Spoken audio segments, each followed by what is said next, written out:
রাত গভীর 15ই জুলাই 2026 বনানী ডিওএইচএস। কয়েকজন লোক একটি অভিজাত ফ্ল্যাটের দরজায় কড়া নাড়ল। নিজেদের পরিচয় দিল এয়ারটেলের কর্মী। ভেতর থেকে দরজা খুললেন এক বৃদ্ধ। গোয়েন্দারা বললেন, মুরব্বী, আপনাকে তো চিনি না, আপনি কে? বৃদ্ধ একটুও না থেমে চরম আত্মবিশ্বাসের সাথে উত্তর দিলেন, আমি মোজাফফর, মেয়ের বাবা। সেই একটা বাক্যই কাল হলো তার জন্য। পলকের মধ্যে হাত করা পড়ল। দীর্ঘ ৪৫ বছরের পলাতক জীবনের সমাপ্তি ঘটল মাত্র ৩টি শব্দে। এই বৃদ্ধ কোনো সাধারণ মানুষ নন, তিনি মেজর মোহাম্মদ মোজাফফর হোসেন। বাংলাদেশের ইতিহাসে সবচেয়ে বড় রাজনৈতিক হত্যাকাণ্ডের অন্যতম কারিগর। ১৯৮১ সালের ৩০শে মে চট্টগ্রাম সার্কিট হাউজে নিজের হাতে গুলি করে হত্যা করেছিলেন রাষ্ট্রপতি জিয়াউর রহমানকে। মামলার নথি ও কোর্ট মার্শালের রায় অনুযায়ী তিনি রাষ্ট্রপতি হত্যায় সরাসরি জড়িত ছিলেন বলে অভিযুক্ত ও দণ্ডিত হয়েছেন। আজকের সেই রাতের গল্প বলবো, আর বলবো কিভাবে ইন্টারপোলকেও ফাঁকি দেওয়া এক পলাতক শেষ পর্যন্ত ধরা পড়লেন।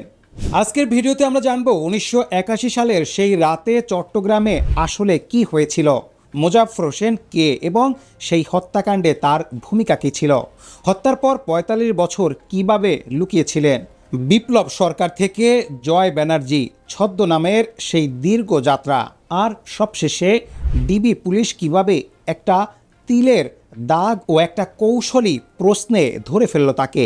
কিন্তু আগে বুঝতে হবে সেই রাতটা কেমন ছিল।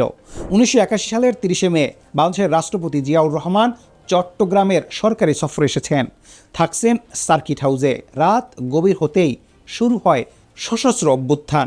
তৎকালীন জিওসি মেজর জেনারেল আবুল মঞ্জুরের নেতৃত্বে চট্টগ্রামের বিভিন্ন সামরিক স্থাপনায় একসাথে হামলা হয়, আর কেন্দ্র ছিল একটাই লক্ষ্য, সার্কিট হাউজ। মামলার নথি ও তদন্তের তথ্য অনুযায়ী সেই রাতে মেজর মোজাফফর ছিলেন অভ্যুত্থানকারীদের সামনের সারিতে। ১৯৮১ সালে মোজাফফর হোসেন ২৪ পদাতিক ডিভিশনে কর্মরত ছিলেন। সেই রাতে তিনি ছিলেন প্রথম ব্যক্তি যিনি সশরীরে রাষ্ট্রপতি জিয়াউর রহমানকে কক্ষের বাইরে এনে শনাক্ত করেন। তারপর ঠান্ডা মাথায় গুলি চালান। মামলার নথি অনুযায়ী মোজাফফর হোসেন সেই রাতে প্রথম ব্যক্তি হিসেবে রাষ্ট্রপতিকে শনাক্ত করেন এবং তারপর গুলি চালান বলে অভিযোগ রয়েছে। তবে এটা কোর্ট মার্শালের রায়ে প্রমাণিত বলে ধরা হয়েছে। সরাসরি চাক্ষুষ সাক্ষী বা ভিডিও প্রমাণের কথা প্রকাশিত নথিতে উল্লেখ পাওয়া যায়নি। তবে অভ্যুত্থান ব্যর্থ হলো। হত্যাকাণ্ডের পর সেনাবাহিনীর অভিযানে পরিস্থিতি নিয়ন্ত্রণে এলে মেজর জেনারেল আবুল মঞ্জুর সহ কয়েকজনকে গ্রেফতার করা হয় এবং পরবর্তীতে মঞ্জুর নিহত হন। ক্যাপ্টেন মোসলেহ উদ্দিন গ্রেফতার হয়ে যাবজ্জীবন কারাদণ্ডে দণ্ডিত হন, কিন্তু মোজাফফর পালিয়ে গিয়েছিলেন। এখানেই শুরু হয় ইতিহাসের সবচেয়ে দীর্ঘ পলাতক জীবনের একটি অবিশ্বাস্য গল্প। রাষ্ট্রপতি জিয়াউর রহমান হত্যাকাণ্ডের পর থেকে ১৯৯৬ সাল পর্যন্ত তিনি ভারতে অবস্থান করেন এবং সেই সময় ভারতীয় গোয়েন্দা সংস্থার আশ্রয় ছিলেন বলে জানা যায়। ওই সময় তিনি বিপ্লব সরকার ও জয় ব্যানার্জি ছদ্মনাম ব্যবহার করতেন। গ্রেফতার এড়াতে মোজাফফর দীর্ঘদিন পার্শ্ববর্তী দেশ ভারতের ছদ্মনামে আত্মগোপন করেছিলেন। নিজেকে আড়াল করতে তিনি নিজের আসল পরিচয় সম্পূর্ণ মুছে ফেলেন। কিভাবে এতদিন আড়ালে থাকলেন? ভুয়া আন্তর্জাতিক পাসপোর্ট বানালেন, চেহারা পাল্টালেন, বচনভঙ্গি বদলালেন, পুরনো সব যোগাযোগ বিচ্ছিন্ন করলেন। ১৯৮১ সালের ৩০শে মে চট্টগ্রাম সার্কিট হাউজে জিয়াউর রহমান হত্যাকাণ্ডের পর থেকেই মোজাফফর হোসেন নিজেকে পুরোপুরি আড়াল করে ফেললেন। তিনি এতটাই নিখুঁতভাবে নিজেকে লুকিয়ে ফেললেন যে ইন্টারপোলের মতো আন্তর্জাতিক সংস্থাও বছরের পর বছর তার কোনো সন্ধান পাননি। জীবনের শেষ পর্যায়ে এসে তিনি গোপনে বাংলাদেশে ফিরে আসেন এবং বনানীর ডিওএইচএস এর মতো সুরক্ষিত এলাকায় একজন সাধারণ নাগরিকের ছদ্মবেশে বসবাস শুরু করেন। কিন্তু অপরাধী যতই চতুর হোক, কোথাও না কোথাও একটি সূত্র রেখেই যায়। ডিবির বিশ্বস্ত দল একটা তথ্য পেল, মোজাফফরের মেয়ে একটি বেসরকারি টেলিকম প্রতিষ্ঠানে চাকরি করেন। মেয়ের গতিবিধি পর্যবেক্ষণ শুরু হলো। একটু একটু করে বনানীর সেই ফ্ল্যাটটি শনাক্ত হলো। কিন্তু শুধু বাড়ি জানলেই তো হবে না, ভেতরে থাকা মানুষটা যে মোজাফফর সেটা নিশ্চিত করতে হবে। গোয়েন্দাদের কাছে একটা অকাট্য প্রমাণ ছিল। মোজাফফরের নাকের ঠিক নিচে একটি বিশেষ তিল বা জন্মদাগ ছিল, যা দশকের পুরনো ফাইল থেকে জানা গেল। এই তিলটা বদলানো সম্ভব নয়। এটা হলো মোজাফফরের আসল পরিচয়পত্র। পরিকল্পনা তৈরি হলো 15ই জুলাই মধ্যরাতে। ডিবির দল এয়ারটেল কর্মীর ছদ্মবেশ ধরে বাসায় যাবে। দরজায় কড়া নাড়ল। দরজা খুললেন এক বৃদ্ধ। গোয়েন্দাদের চোখ তৎক্ষণাৎ গেল নাকের নিচে। সেই তিলটা আছে। নিশ্চিত হওয়ার জন্য জিজ্ঞেস করলেন, আপনি কে? বৃদ্ধ উত্তর দিলেন, আমি মোজাফফর।